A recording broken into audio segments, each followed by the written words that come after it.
Jesus' statement. You know what the beginning of the statement says? It says, Jesus said to the people who believed in him, "You are truly my disciples if you keep obeying my teachings." Other translations will say, if you do the things, if you are my disciples, if you're doing what I say is good, if you're following my law or my teachings for your life, then you will know the truth. So if you're holding on to the truth, then you know the truth, and then the truth sets you free. It's not I just know it. We have to actually hold on to it. So at the moment that the lie creeps up in our minds, wherever it comes from, the Lord will show you where it's coming from. You have to hold on to the truth. So in that moment, I know that God gives me things that are meant for my good, that he wants to bless me. That's the truth. The lie that I was believing is that this really isn't all that great. Okay? That's my example. What's your example? Lies always reveal themselves after a while. They'll start to show up in our lives because they form a shaky foundation for ourself. Okay? They're a faulty platform for us to stand on, and there's probably lots of them. It's a lifelong journey, folks.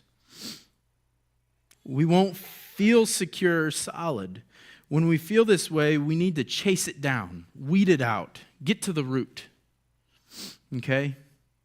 More often than not, we'll find out that we've agreed to a lie. See, the power with a lie is not the lie itself. It's our agreement with the lie. Okay? We've made an agreement with the lie. You're either agreeing with the lie or you're agreeing with the truth.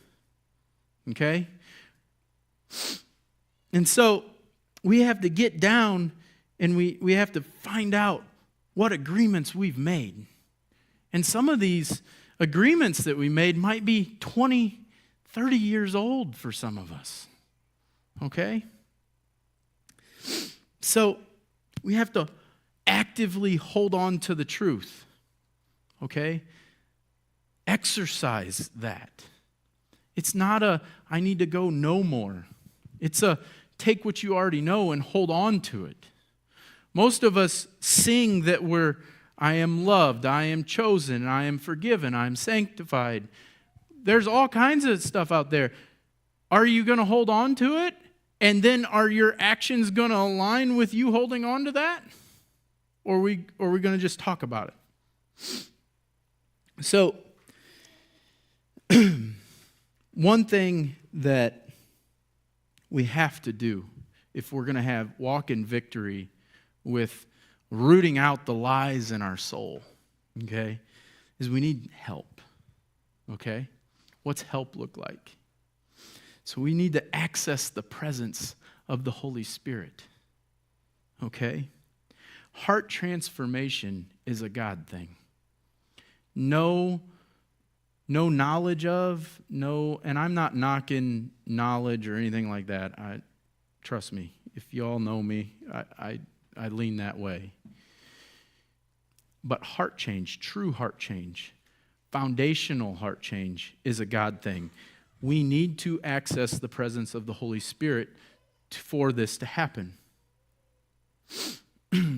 So in my example, keying into the internal conversation and then asking the Lord, what does that mean? Where does that come from? He revealed that to me. And it was immediate.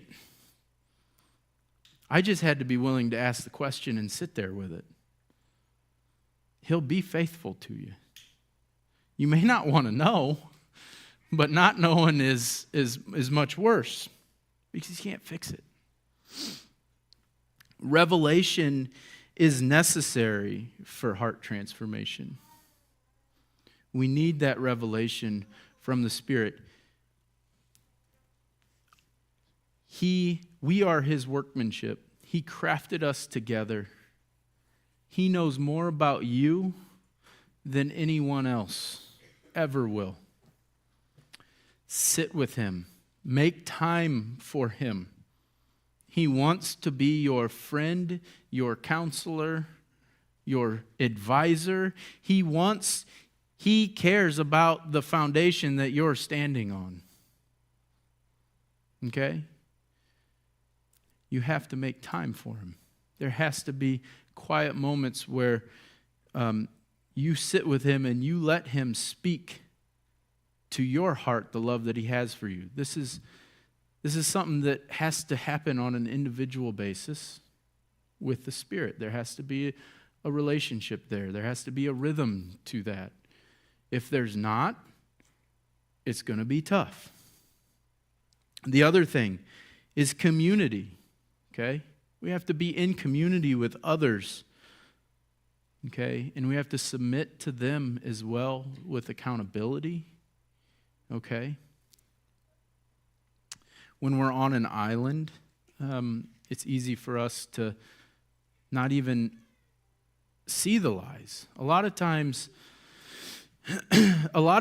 we can pick out the shaky foundations in the people around us that they're standing on, or maybe the lies that they're believing,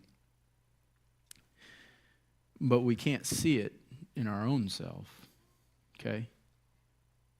So we need to be in community.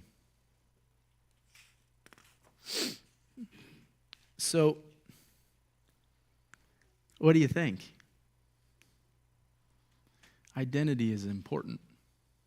And, we just came through the Kingdom series before the first of the year.